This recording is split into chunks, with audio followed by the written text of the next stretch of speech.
ঘরে পৌঁছে দুপুরবেলা রেডি হয়ে বেরিয়ে পড়েছি। আমাদের গ্রামে একটা বিয়ে বাড়ি নেমন্তন্ন আছে। তো আমাদের গ্রামের নিয়ম হচ্ছে প্রথমে ছেলেরাকে ডাকে, নেক্সট টাইম মেয়েরা।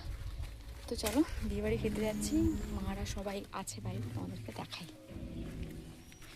আর ওই যে আমার ঠাম্মা আসছে, চলো দেখাই। আইসক্রিমটা কেমন?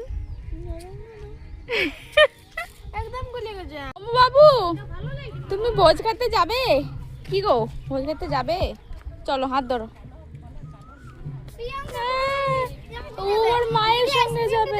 এই দেখো আমাদের পাল্টান পার্টি, আমরা সবাই বিয়ে বাড়ি খেতে যাচ্ছি। না হাত তো ধর, ধর রে। আর রোহান খেয়ে নিলি তুই?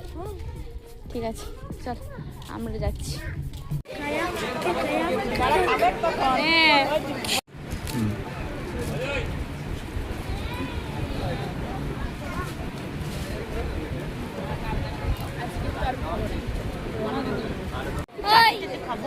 বাবু আইসক্রিম খাচ্ছিস তুই?